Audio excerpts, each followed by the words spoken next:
인간의 몸이란 이 지구상에 존재하는 가장 복잡하고도 놀라운 적응의 산물입니다. 태어나자마자 그저 외모 때문에 악마의 자식이라며 버림받은 아기, 얼굴에 50파운드나 되는 거대한 종양을 매달고 평생을 살아온 남자, 그리고 태어날 때부터 8개의 팔다리를 가진 소녀. 그들은 한때 신으로 숭배받기도 했습니다. 그러나 그 숭배 뒤에는 두려움과 생존의 극한이 있었습니다. 결국 소녀는 무려 27시간에 달하는 대수술을 통해 목숨을 건졌죠. 이 모든 이야기는 신화나 전설이 아닙니다. 실제로 존재했던 극한의 공포와 불가능한 역경 속에서 버텨온 사람들의 진짜 삶입니다. 지금부터 세상에서 가장 믿기 힘들고도 희귀한 인간들의 이야기를 함께 들여다보겠습니다. 그들의 고통과 기적, 그리고 인간 몸이 지닌 놀라운 가능성을 깊이 있게 탐험해 보도록 하죠.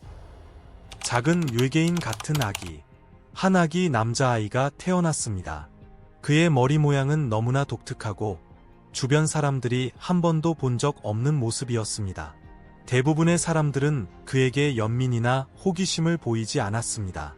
대신 두려움과 거부감만이 쏟아졌습니다. 지역 사회에서는 그를 예개인이나 괴물이라고 조롱하며 심한 낙인을 찍었습니다. 상황은 더욱 악화되었습니다. 아버지는 아들을 완전히 거부하며 악마의 자식이라고 부르고 어머니에게 아이의 목숨을 끊으라고 강요하기까지 했습니다. 그러나 그는 괴물도 다른 세상에서 온 생명체도 아니었습니다. 그저 태어난 지 얼마 되지 않은 사람들의 불편함 때문에 고통받는 평범한 아기였을 뿐입니다. 어머니 바제네자 리베라타는 아들을 선택했습니다. 남편과의 관계를 포기하고 마을 사람들의 조롱과 비난을 견디며 홀로 아이를 키우기로 결심했습니다. 극심한 사회적 고립, 가난, 그리고 깊은 정신적 고통 속에서도 그녀는 아들을 끝까지 보호하고 사랑했습니다. 장애와 기형에 대한 문화적 편견이 강한 사회에서 그녀의 선택은 놀라운 용기와 모성애의 증거였습니다. 이 이야기는 인터넷을 통해 널리 퍼지며 저자원 환경에서 선천적 질환을 가진 아이들이 겪는 어려움과 한 어머니의 헌신적인 사랑을 상징하는 사례가 되었습니다. 물고기 소년. 인간의 피부는 우리 몸에서 가장 큰 기관입니다. 보통 사람들에게는 그저 조용히 제 역할을 하는 존재일 뿐이죠. 하지만 이 어린 소년에게 피부는 태어나는 순간부터 그의 삶 전체를 결정짓는 가장 눈에 띄는 부분이 되어버렸습니다. 그는 머리부터 발끝까지 두껍고 비늘 같은 피부로 뒤덮인 채 태어났습니다. 이 희귀하고 심각한 피부 질환 때문에 또래 아이들과 전혀 다른 외모를 가지게 되었습니다. 그 비늘은 끊임없는 가려움증을 일으키고 몸의 움직임을 제한했으며 일상적인 활동조차 큰 고통으로 만들었습니다. 의학계에서는 이 증상을 어린 선, 익시오시스, 계열의 유전성 피부 질환으로 분류합니다. 피부가 비정상적으로 빠르게 자라고 벗겨지면서 두껍고 비늘 같은 층이 쌓이는 희귀 질환입니다. 소년에게 차가운 물은 잠시나마 안도감을 주었습니다. 의사가 처방한 약용 크림도 증상을 어느 정도 완화시켜 주었지만 간단한 해결책도 빠른 치료법도 없었습니다. 내일이 오늘보다 나아질 거라는 보장도 없었습니다. 전 세계 연구자들은 이런 질환을 계속 연구하며 언젠가 진정한 릴리프를 줄 수 있는 치료법을 찾기 위해 노력하고 있습니다. 그날이 올 때까지 이 소년의 이야기는 인간 정신이 얼마나 강인하게 견딜 수 있는지, 그리고 의학이 아직 얼마나 더 나아가야 하는지를 우리에게 일깨워줍니다. 황춘차이 거대한 종양. 어떤 의학 사례는 너무나 극단적이어서 경험 많은 의사들조차 제대로 된 말을 찾기 어려울 정도입니다. 중국의 황춘차이 씨가 바로 그런 경우였습니다. 그는 신경서 뮤종증이라는 유전 질환을 가지고 태어났습니다.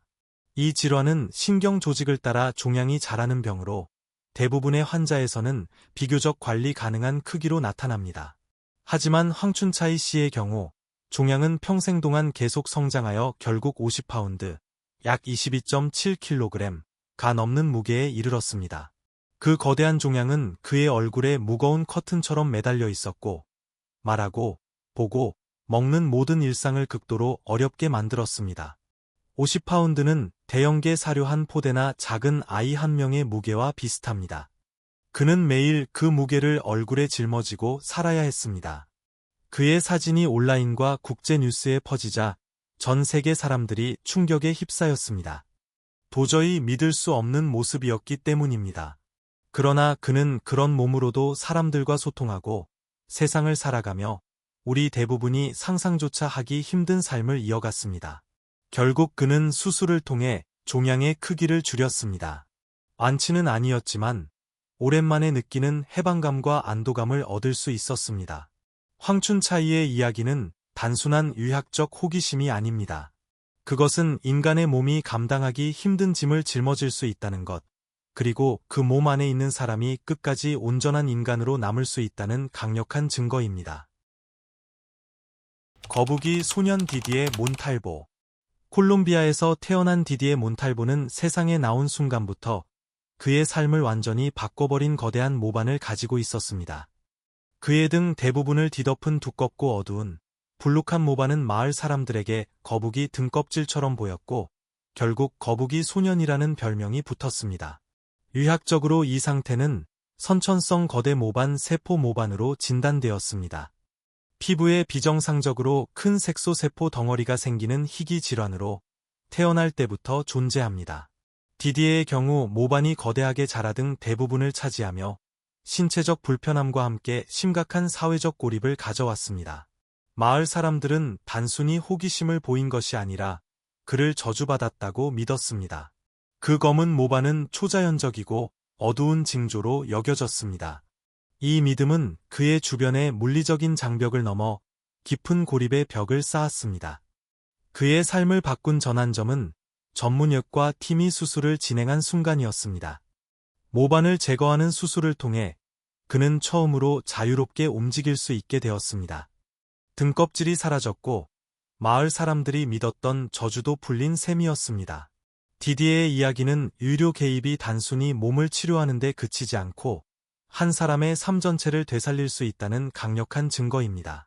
특히 그런 도움이 가장 절실한 사람들에게 닿을 때 그 가치는 더욱 빛납니다. 프란시스코 도밍고스 조아킴. 가끔 세상에는 믿기지 않는 세계 기록이 등장합니다. 그 주인공은 바로 프란시스코 도밍고스 조아킴. 그는 살아있는 사람 중 가장 넓은 입을 가진 기네스 세계 기록 보유자입니다. 그 크기는 대부분의 사람들이 상상조차 할 수 없을 만큼 압도적입니다. 그가 처음 세상에 알려진 건 한편의 충격적인 영상이었습니다. 그는 마치 불가능한 일을 하는 듯 가득 찬 소다 캔을 옆으로 돌려 입안에 넣고는 아무렇지도 않게 다시 꺼냈습니다. 사람들은 화면을 보며 숨을 죽였죠. 연구팀은 그를 앙골라에서 찾아내 공식 측정을 진행했습니다. 2010년 그의 입을 최대한 벌렸을 때의 너비는 무려 17cm. 일반 A4 용지의 가로 폭이 21.6cm라는 점을 생각하면 그의 입은 거의 그 용지의 80%에 달하는 크기였습니다. 쉬고 있을 때조차도 보통 사람의 상상을 초월하는 너비였죠. 이 기록은 공식적으로 인정받았고 그는 로마에서 열린 빅마우스 대회에 초대되었습니다. 다른 참가자들은 그의 입 크기를 보고는 그저 놀라움만 표할 뿐 누구도 그와 비교할 수 없었습니다. 그는 경쟁이라고 할 것도 없이 압도적인 우승을 차지했습니다. 프란시스코의 이야기가 단순한 구경거리가 아닌 이유는 따로 있습니다. 인간의 턱과 주변 근육은 유전과 성장 과정이 복합적으로 작용해 만들어지는데 그의 경우 그 과정에서 극단적인 변이가 일어났습니다. 특별한 질병이나 이상 없이 그저 자연스럽게 세상에서 가장 넓은 입이 된 것입니다. 그는 자신의 차이를 숨기지 않았습니다. 오히려 그 차이를 세상에서 단 하나뿐인 특별함으로 바꿔냈습니다. 아무도 따라올 수 없는 오직 그만의 기록으로. 지온 클라크. 어떤 삶은 단순히 감동을 주는데 그치지 않습니다. 그것은 가능성이라는 단어의 의미 자체를 다시 쓰게 만듭니다. 지온 클라크는 태어날 때부터 다리가 없었습니다. 선천성 미골 퇴행 증후군 때문이었습니다. 갓난아기 때부터 위탁 가정 생활을 시작한 그는 대부분의 사람들이 상상조차 하기 힘든 고난의 어린 시절을 보냈습니다. 학교에서는 끊임없는 따돌림이 따랐고 세상은 그의 몸을 위해 만들어진 것 같지 않았습니다. 그러나 지오는 세상이 자신에게 쓰려던 이야기를 받아들이지 않았습니다. 그는 레슬링을 만났고 레슬링도 그를 알아봤습니다. 손으로 몸을 지탱한 채 놀라운 속도와 민첩함으로 움직이는 그의 모습은 상대 선수들과 관중들을 경악하게 만들었습니다. 결국 그는 진정한 실력을 갖춘 경쟁력 있는 레슬러가 되었고 기네스 세계 기록까지 세웠습니다. 20m 손으로 걷기에서 단 4.78초라는 놀라운 기록을 세운 것입니다. 지온 클라크가 특별한 이유는 그의 몸이 해낸 일 때문만이 아닙니다. 그가 보여준 삶의 이야기는 우리의 운명이 결코 상황에 의해 결정되는 것이 아니라는 강력한 증거이기 때문입니다. 무하마드 칼림. 세상에는 극히 드문 아이들이 있습니다. 손가락이나 손 전체가 비정상적으로 크게 자라는 거대 지증이라는 희귀 질환을 가진 아이들입니다. 대부분은 한두 개의 손가락에만 영향을 주지만 인도의 어린 무하마드 칼림에게는 양손 전체가 극도로 크게 자라 그의 어린 시절을 송두리째 바꿔놓았습니다. 그의 손은 몸의 나머지 부분에 비해 너무나도 거대했습니다. 연필을 쥐는 일, 셔츠 단추를 끼우는 일, 물 한 잔을 들어 올리는 일조차 그에게는 큰 고난이었습니다. 또래 아이들은 그의 모습을 보고 어떻게 반응해야 할지 몰라 했고 결국 따돌림이 그의 일상이 되었습니다. 인도 시골에 사는 그의 가족은 전문 의료 시설에 접근하기도 어려워 오랜 시간 답을 찾지 못했습니다. 그러던 중 그의 사연이 의료진에게 알려지면서 전환점이 찾아왔습니다. 한 선구적인 손 전문 외과 의사가 칼림의 수술을 맡았고 복잡하고 정교한 여러 차례의 수술을 통해 그의 손 크기를 줄이고 기능을 회복시키는 데 성공했습니다. 수술 후 칼림은 처음으로 일상적인 일들을 편안하게 할 수 있게 되었습니다. 물건을 잡고 글을 쓰고 세상과 자연스럽게 소통할 수 있게 되었죠. 무엇보다 학교라는 문이 그에게 활짝 열렸습니다. 렌체노를로 부드. 키는 보통 몇 센티미터 차이로 나뉩니다. 180cm는 크고 193cm는 매우 크며 203cm는 이미 예외적입니다. 하지만 몽골 출신의 렌체노를로 부드. 그녀는 그 기준을 한참 뛰어넘습니다. 아버지는 208cm, 어머니는 185cm인 집안에서 태어난 그녀는 유전의 힘을 강하게 물려받았습니다. 그런데도 그녀의 성장은 보통을 넘어섰습니다. 초등학교 1학년 때 이미 선생님만큼 키가 컸을 정도였죠. 현재 29세인 그녀는 세계에서 두 번째로 긴 다리를 가진 기록 보유자입니다. 엉덩이부터 발꿈치까지의 다리 길이가 무려 132cm. 132cm라면 많은 성인들의 전체 키보다도 긴 길이입니다. 이 엄청난 키는 일상생활에서도 수많은 어려움을 가져왔습니다. 맞는 옷을 찾기 어렵고 대중교통이나 비행기 좌석의 다리 공간은 항상 부족합니다. 사람들과의 대화에서도 키 차이 때문에 어색한 순간이 많았습니다. 그럼에도 불구하고 렌은 자신의 키를 부정하지 않았습니다. 그녀는 키 때문에 겪는 고충과 그 키가 자신에게 준 자신감을 솔직하게 이야기합니다. 세상의 평균 기준에 억지로 맞추려 하지 않고 오히려 당당한 정체성과 존재감으로 자신만의 길을 걷고 있습니다. 찬들의 오람, 꼬리가 있는 남자. 인간의 척추는 척수를 보호하고 몸을 지탱하며 움직임을 가능하게 하는 복잡한 구조입니다. 하지만 극히 드문 경우 발달 과정의 이상으로 예상치 못한 결과가 나타나기도 합니다. 인도의 찬들의 오람은 그 중에서도 가장 놀라운 사례 중 하나입니다. 그는 허리 아래쪽에서 거의 33cm에 달하는 털로 덮인 꼬리 같은 돌기를 가지고 태어났습니다. 의학적으로 이는 척추이분증이라는 신경관 장애와 관련이 있습니다. 그의 경우에는 연조직으로 이루어진 이 돌기가 자연스럽게 자라 성인이 될 때까지 그대로 남았습니다. 그의 마을 사람들은 서구 사회에서 흔히 예상하는 반응과는 전혀 달랐습니다. 그들은 그의 꼬리를 숨기거나 치료해야 할 것으로 보지 않고 신성한 연결의 증거로 여겼습니다. 힌두교에서 숭배받는 원숭이 신 하누만과 그를 연결지으며 사람들은 그를 보기 위해 먼 곳에서 찾아왔습니다. 그의 꼬리를 만지면 행운이 온다는 믿음 때문이었습니다. 그렇게 그는 지역에서 유명한 인물이 되었습니다. 의사들이 수술로 꼬리를 제거할 수 있다고 제안했을 때 찬드레는 거절했습니다. 그는 그것을 자신의 일부이자 문화적 의미를 가진 존재로 받아들였습니다. 그의 이야기는 의학적 관점과 개인의 선택 사이에서 우리가 고민해야 할 부분을 보여줍니다. 모든 신체적 차이가 반드시 고쳐야 할 것이 아니라는 한 사람의 삶과 정체성을 깊이 생각하게 만드는 이야기입니다. 작은 마을에서 태어난 소녀, 8개의 팔다리를 가진 라크슈미 타트마. 인도 자르칸드의 한 작은 마을에서 라크슈미 타트마가 태어났을 때 사람들은 숨을 죽인 채 그녀를 바라보았습니다. 그녀의 몸에는 4개의 팔과 4개의 다리가 달려 있었습니다. 이는 기생성 쌍둥이, 패러시틱 티닝라는 극히 드문 현상 때문이었습니다. 제대로 발달하지 못한 쌍둥이가 살아남은 아이의 몸에 붙어버린 것이죠. 그 여분의 팔다리는 움직일 수 없었지만 누구의 눈에도 선명하게 보였습니다. 마을 사람들은 그녀를 신성한 존재로 여겼습니다. 힌두교 전통에서 여러 신들은 여러 개의 팔을 가지고 등장하니까요. 특히 여신 두르가는 8개의 팔로 강력한 힘과 신성한 손길을 상징합니다. 라크슈미를 본 많은 이들에게 그녀의 모습은 선천적 장애가 아니라 신의 현현이었습니다. 사람들은 먼 곳에서 그녀를 보기 위해 찾아왔고 기도를 올리며 축복을 구했습니다. 그들의 마음에는 경외와 두려움이 뒤섞여 있었습니다.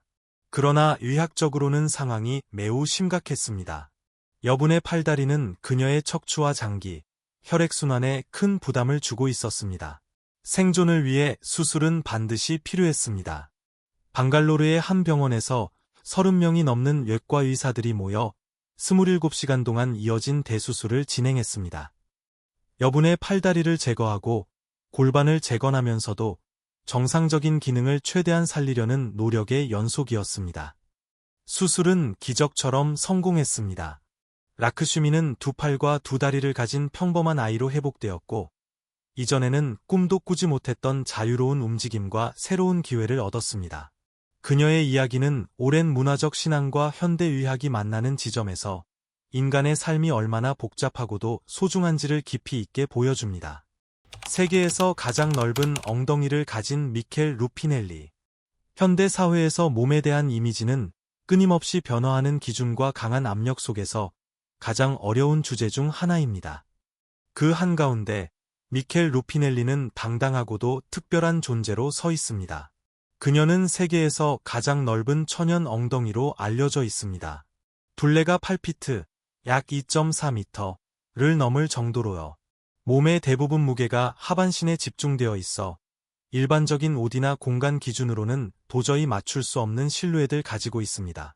사람들은 그녀를 볼 때마다 놀라움과 질문을 쏟아냅니다. 어떻게 하루하루를 살아가느냐고요. 실제 그녀의 삶은 실용적이었지만 결코 쉽지만은 않았습니다. 맞는 옷을 찾기 어렵고 보통 사람들의 몸에 맞춰진 세상에서 움직이는 것조차 큰 도전이었습니다.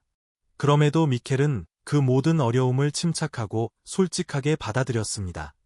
가장 중요한 것은 그녀의 마음가짐이었습니다.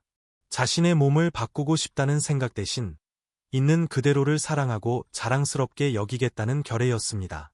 그녀는 나는 이렇게 아름답다고 말하며 아름다움과 자존감이 반드시 사회가 정한 기준에 맞춰야 하는 것은 아니라는 메시지를 전합니다. 그녀의 이야기는 우리 모두에게 진정한 자신감이 어디에서 오는지를 다시 한번 생각하게 만듭니다. 이마에 뿔이 난 할머니, 유니콘 우먼 리앙수전. 나이가 들면서 사람들은 주름과 함께 서서히 쇠약해지는 몸을 받아들이곤 합니다. 하지만 중국의 리앙수전 할머니에게는 전혀 예상치 못한 변화가 찾아왔습니다. 80대 후반이 되던 무렵 이마에 작은 병변이 생기더니 점점 커져 결국 5인치, 약 13cm가 넘는 길이로 자라났습니다. 그것은 어둡고 단단하며 휘어진 모양으로 마치 동물의 뿔처럼 보였습니다. 가족들은 깜짝 놀랐습니다. 평생 살아오면서 한 번도 본 적 없는 모습이었기 때문입니다. 그저 충격과 당혹감뿐이었습니다. 의사들은 이것을 피각질 뿔, 크테이니어스 호원, 이라고 진단했습니다.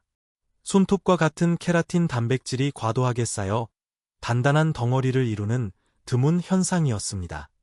특히 노인에게서 자주 나타나며 때로는 기저에 저남성 또는 암성 조직이 숨겨 있을 수도 있습니다. 뼈가 아닌 케라틴으로 이루어졌음에도 그 모양은 실제 동물의 뿔과 너무도 비슷했습니다. 리앙 할머니의 사례는 전 세계에 알려지며 이 희귀한 증상의 가장 대표적인 예로 남게 되었습니다.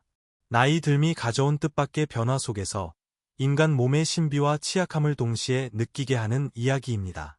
기린처럼 목이 길어진 기린 우먼 시드니 스미스. 28살의 시드니 스미스는 미국 로스앤젤레스에 사는 평범한 젊은 여성이었습니다. 하지만 그녀는 스스로를 완전히 다른 모습으로 바꾸기로 결심했습니다. 미얀마 카얀족 여성들이 아름다움의 상징으로 목에 황동고리를 감는 전통에서 영감을 받은 것이죠. 그녀는 특별히 제작한 황동링을 목에 끼우기 시작했습니다. 시간이 지나면서 점점 더 많은 링을 추가했고 목이 서서히 길어지는 듯한 극적인 변화를 겪었습니다. 사람들은 그녀를 기린 우먼이라고 불렀습니다. 시드니는 이 모습에서 다른 곳에서는 찾을 수 없었던 아름다움과 정체성을 느꼈다고 합니다. 모두가 비슷해지려 애쓰는 세상에서 그녀는 의도적으로 반대 방향으로 걸어갔습니다. 그것은 자신을 세상에 드러내는 강렬한 선언이었습니다. 그러나 결국 그녀는 링을 모두 제거하기로 결정했습니다. 오랜 세월 동안의 압력으로 목 근육이 약해졌고 이를 회복하기 위해 물리치료와 오랜 시간이 필요했습니다. 또한 그녀를 둘러싼 과도한 시선과 사회적 압력도 큰 역할을 했습니다. 바라던 관심이 아니었던 것입니다. 돌이켜보며 그녀는 이 모든 과정을 정체성과 변화의 여정이라고 표현했습니다. 극단적인 신체 변화가 가져오는 진짜 대가를 가슴 아프게 보여주는 이야기입니다. 살아있는 바비 인형, 발레리아 루키아노바. 우크라이나 출신 모델 발레리아 루키아노바는 세상을 놀라게 했습니다. 그녀의 모습은 너무도 독특해서 많은 사람들이 이게 진짜 사람인가? 라고 의심할 정도였습니다. 커다란 눈, 극도로 가느다란 허리, 완벽한 피부, 그리고 인형처럼 대칭적인 얼굴선. 그녀는 인간 바비로 불리며 순식간에 세계적인 유명인이 되었습니다. 사람들은 그녀의 외모가 얼마나 성형수술, 메이크업, 스타일링 또는 사진 보정의 결과인지 끝없이 논쟁했습니다. 발레리아 본인은 대부분 메이크업과 스타일링 덕분이라고 밝혔지만 오히려 그 말은 사람들의 호기심을 더욱 키웠습니다. 그녀의 이야기는 아름다움과 정체성에 대한 더 깊은 질문을 던집니다. 바비 인형은 오랫동안 여성미의 이상형으로 여겨졌지만 동시에 비현실적이라는 비판도 받아왔습니다. 발레리아는 그 이미지를 단순히 동경하는 데 그치지 않고 자신의 삶으로 극단적으로 실천했습니다. 자기 표현인지, 미의 문화 반영인지, 아니면 더 복잡한 무언지. 그녀의 극단적인 변신은 전 세계에서 극단적 신체 변화와 정체성에 대한 논의를 불러일으키며 오래도록 기억되었습니다. 피부가 은빛으로 변한 실버맨 스탠 존스.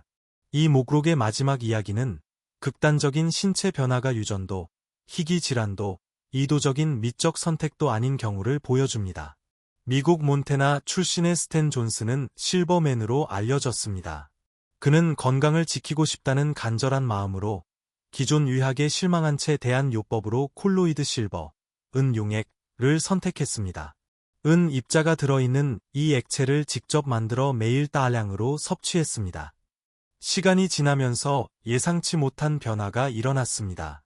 피부의 은이 축적되면서 피부색이 영구적으로 푸르스름한 회색으로 변하는 아지리아, 아어지리어 증상이 나타난 것입니다. 변화는 점점 더 분명해졌고 이제는 숨길 수 없게 되었습니다. 의학계는 분명히 말합니다. 콜로이드 실버를 먹는 것은 아무런 입증된 효능이 없으며 영구적인 피부 변색 같은 위험만 있을 뿐이라고요. 오직 피부에 바르는 용도로만 제한적으로 사용될 뿐입니다. 스탠은 변화가 눈에 띄게 된 후에도 한동안 그것을 계속 사용했습니다. 그의 이야기는 인간 몸의 놀라운 회복력과 동시에 한없이 연약한 면을 드러냅니다. 건강을 위해 한 선택이 뜻하지 않은 영구적인 결과를 가져올 수 있다는 교훈을 가슴 깊이 새기게 합니다. 이처럼 세상에는 우리 상상을 뛰어넘는 몸의 이야기가 존재합니다. 그 안에는 문화와 신앙, 의학과 과학, 그리고 인간의 선택과 후회가 복잡하게 얽혀 있습니다. 각자의 몸으로 살아가는 우리 모두에게 이 이야기들은 나는 누구인가라는 질문을 조용히 던져줍니다.